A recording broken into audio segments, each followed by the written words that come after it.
The shadows grew bolder and taller, creeping ever so slowly among the trees embraced by the dull light of the setting sun, led by the formless whispers and shades moving in the corner of his eye. Wayward Ranger delved deeper into the ominous gloom of the ancient woods. The sounds grew unnatural with each passing moment. Even rich pine scent of the forest of humid earth gave way to the ever-growing repulsive putrid scent of decay. It seemed as he was walking in lost circles until he caught a sight of a lone figure standing in the shadows of the close-by trees, unmoving. "Hey, you there! Step forth and reveal yourself!"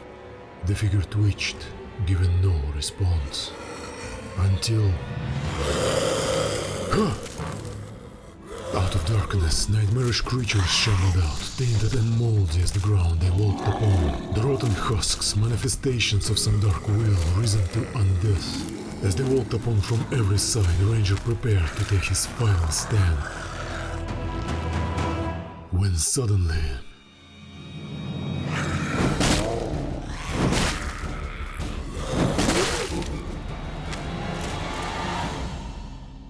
With the rotten bodies crushed, the husks crumbled onto the ground, a looming figure standing right above them.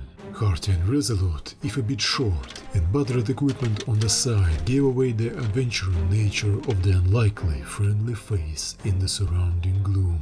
Resting the heavy warhammer on the side, he glanced upon the ranger, wrinkles running on his weathered face, and gave him a wide grin. "Well, laddie, it looks like you got in the grave trouble."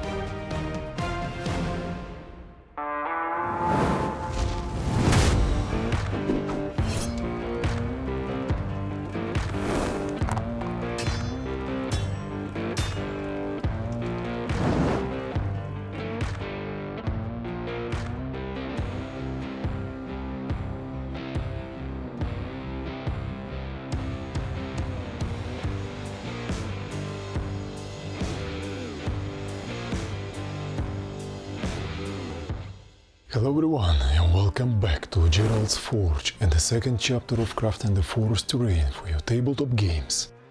This time we are going to focus on building basic nature scenery elements, the leafy trees and the bushes. If you haven't taken the courage yet to craft yourself some trees, just sit back and look how I made mine, and you will see that you don't need expensive materials or masterful skills to bring a bit of life to your gaming table and surprise your friends. But before we go into the build, a couple of things I wanted to say. First, the last episode was a blast and received immense amount of positive feedback.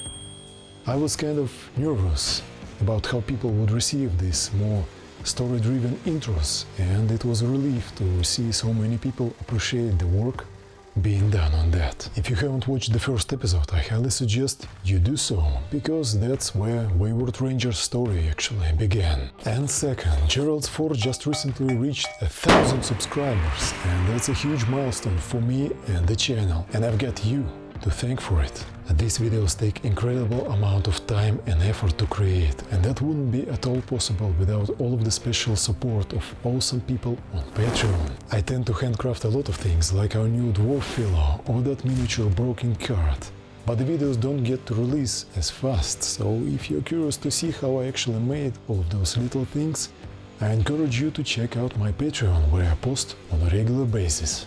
The short version of all of that, I just wanted to say thank you for being there, for sharing your thoughts, and for sending your kindness my way.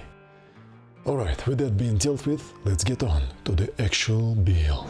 On the previous step of the project, I was left with ground tiles covered with basic grass layer. After I was set on making the trees next, I began gauging their relative size. Wayward Ranger was nearby, so he gave me a hand with that. With no fixed size in mind, I eyeballed it to 4 inches in height. That was making sense in relation to the miniature. Local hardware store had some nice thick copper cables in stock, and I picked the one with 8 mm in diameter. Not too thin and not too bulky. What we need is the actual metallic wire inside, so first of all I marked 4 inches of length and began carefully cutting away the rubber isolation sleeve of the cable.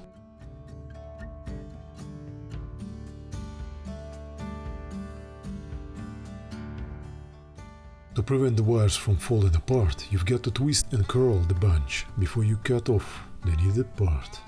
With a little help of imagination, this already begins to look like a narrow tree trunk. For the next step, I advise to use any sort of protective gloves. The method is simple. Take away the biggest strands first for the lower branches and twist them like braids in different directions until you get something that looks like a palm tree. This is actually the first time I tried the full wire method of making trees. I had no idea how it must be done right, but I wanted to go with the flow and see for myself how it turns out. I continued to bend the future branches into more natural looking forms and then started to split the wires on top of the tree to create branches that become more narrow the further they go. At this step I had to take the glove off to give my hand more control over the tiny wires. You can also use various tools to aid you in this twisting process.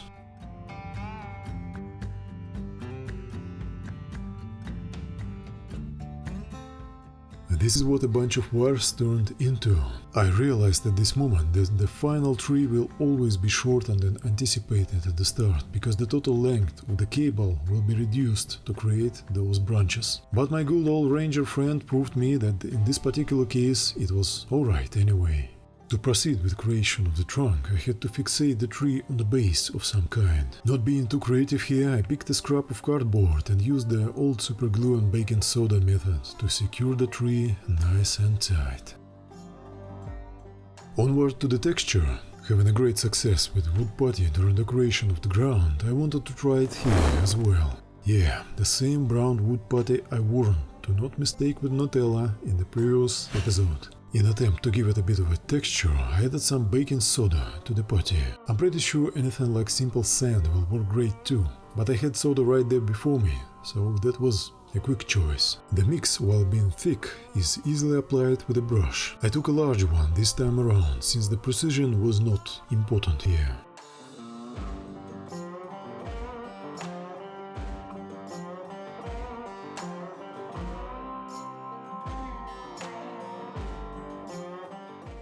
The texture on the trunk started to look gnarly and wicked, just the way I wanted. While the paste wasn't fully dry, I wanted to try adding a little bit of details like claw marks on the bark for a more spooky look.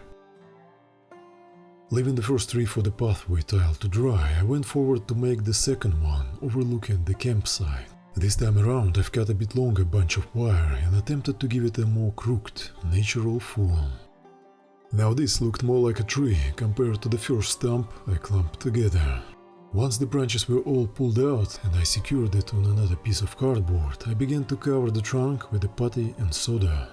It's important to know that you can use the thickness of this mix to your advantage and poke the covered surface with a brush, and easily create a nice, rough texture with this way. While the second tree was drying, I started to cover the first one with Mod Podge and black paint, the same mix I tend to prime everything I craft.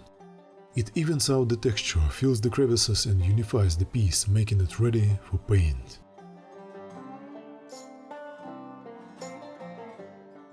For the base color I mixed the simple brown and red acrylic paints. I thought a more vibrant undertone would play out nicely after I add darker shades later.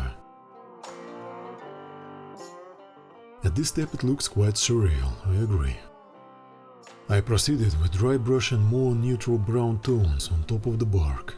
This allowed the highest points of the texture to stand out. The idea for the project was to create a deep forest feel, and these trees would not fit without some moldy and mossy colors covering the bark here and there. I added the actual moss later on, and will show how to do that in the next episode. But this step helped to make the trees more believable. Giving the tips of the branches a lighter brown dry brushing made sense. as the bark on them is supposed to be younger. Then I use just a little bit of light gray paint to dry brush the entire tree trunks, giving some accent to the age of the trees. Once the paint dried, I covered the surface of the trees with Citadel's non-oil black wash. It flows to the nooks and cracks, adding dimension and depth to the texture.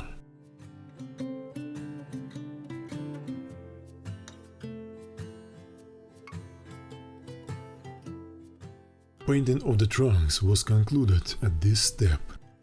After giving some time for wash to dry, I carefully cut the trees off their cardboard bases using the same utility knife. Thanks to the thin blade, the trunks remained intact and nothing chipped off. I needed something very strong to fixate the trees on the ground, so I've used 5-minute epoxy glue for that, mixed two components together and put a large blob of it in the middle of the trunk's base.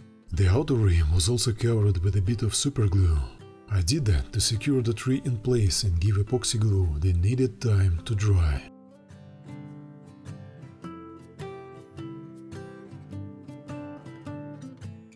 It worked perfectly for both of the trees. The only thing you've got to really think through beforehand is the desired spot for the tree you're about to glue. Now this begins to look like something actually related to a forest. With that being done, I needed to create the foliage for these trees. I wanted to go for the sawdust method once again, using my kitchen blender to grind the large sawdust flakes into more suitable scale. It's the same approach I used when I crafted the shrine's cherry blossom tree, only this time I wanted the sawdust to be more fine. I took 3 small IKEA containers that would serve as the coloring vats, created various greenish acrylic paint tones in each, and watered down that paint. Once I deemed those colors ready, I began to put the sawdust in the vats. This process could be more effective with something like spray paints. The reason I don't use them here is simple. I live in the apartment, and this is my all-purpose working desk, with computer and books and completed projects and minis nearby, and I just don't want to risk spraying on anything of that by accident. All in all, this could also serve as an example of how to create foliage without using any kind of spray paint. Sawdust colored this way takes quite a while to dry, so if you are going to do it like this, make sure you spread it over the surface after coloring and put it somewhere warm. And don't forget to stir it around, that will help the inner flakes to dry faster and will also create a nice gradient of colors.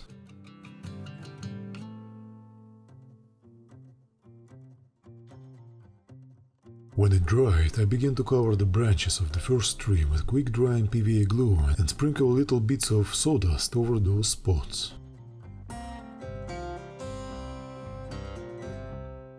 It was looking alright, but I felt the flakes were still a bit too large, so I put them back into the blender and grinded them more. It's perfectly okay to do it after the sawdust is colored. The resulting foliage is still going to look great. And the process went on. I took a few branches at a time for easier control over how the tree crown is taking shape.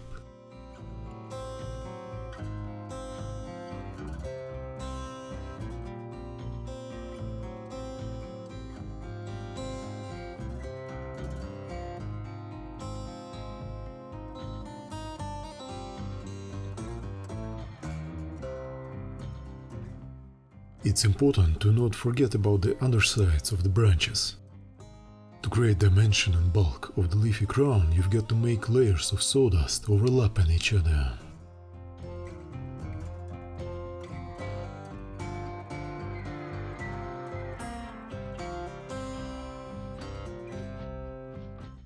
I was pretty satisfied with how these leafy crowns turned out.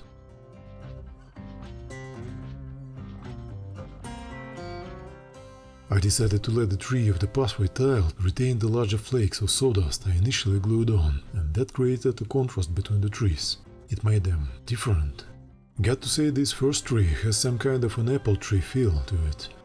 With the foliage work done, I felt that I needed to touch up the ground once more. Like before, I applied a bit of quick-drying PVA glue on a few spots of the ground and unpacked the fresh arrival of 5mm static grass I've been waiting for quite a while. I've also used some of that green tea I made the ground layer with to add variety to the freshly planted grass. This grass is visibly taller than the one I covered the ground before with, and would help this project to take one step further to the deep forest immersion.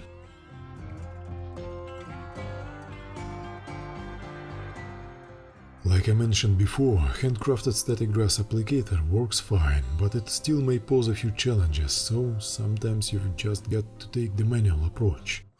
But have no worry and remember that about 70% of everything you apply this way will fall off once you turn the tile upside down.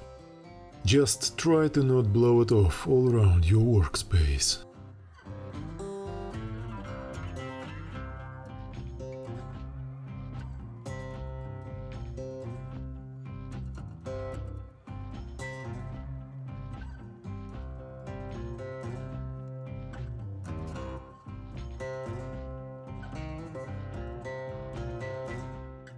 No forest would be a forest without some shrubbery. I found a perfect base to create bushes of any size you want. Preserved moss, one usually sold at railroad stores. It is quite fragile out of the bag, but it means you can easily rip away the shape and size you require. Just brush or even dip it in some PVA glue and attach to the ground. I used it for the first time on the ancient shrine Natural Elements. Tried super glue for a quicker or stronger bond, and will say that messing with super glue is just not worth it. PVA glue will do the trick perfectly here.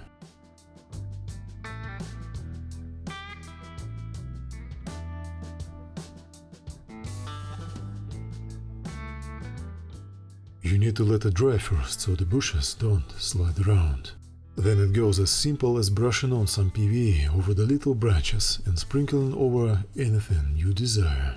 For example, I've been just taking a pinch of mix of DT, herbs, static grass, everything that fell over and didn't glue with the grass layer, and used it for shrubbery. And using something like toothpick, you can shape the bush and remove the excess before the glue dries. For a little variety of colors, I used some of the light green static grass on several bushes, covering them in similar way.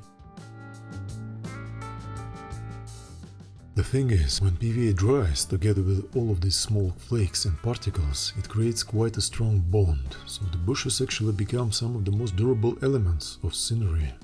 You won't have to worry about accidentally breaking them, and that is perfect for handling and gaming. When the shrubbery dried, I wanted to add one final touch to the general color range. With a few mixes of different shades of green, I added darker colors to the undersides of the leafy areas of both trees and the bushes, and brighter tones to the spots more open to the sky.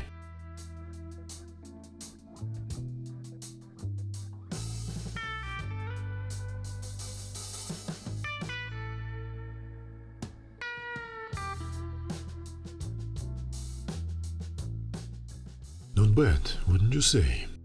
I was pretty happy with the results. The trees and shrubbery added much needed dimension to the flat ground pieces I made, and I believe that is the key to creation of immersive terrain scenery. Oh, and don't forget about Jerry the Dead Adventurer, fully custom-made miniature/scatter terrain. He is getting a spotlight video episode of his own. But what about the pine trees, you would say? We will cover that and a couple of other things in the next episode, because this video would be way too long with all of that included. If you enjoyed this episode, I would love to hear that. Share your thoughts in the comment section below. Tell me how you like this build and these story-driven intros, because this one definitely is more complex, more animation and sound effects heavy than the previous one. Don't forget to click subscribe, check out my gallery over Instagram and on my Facebook page to stay in touch with all of my works, and share this video with your friends. Stay safe and keep up the dice rolling, and I will see you in the next episode.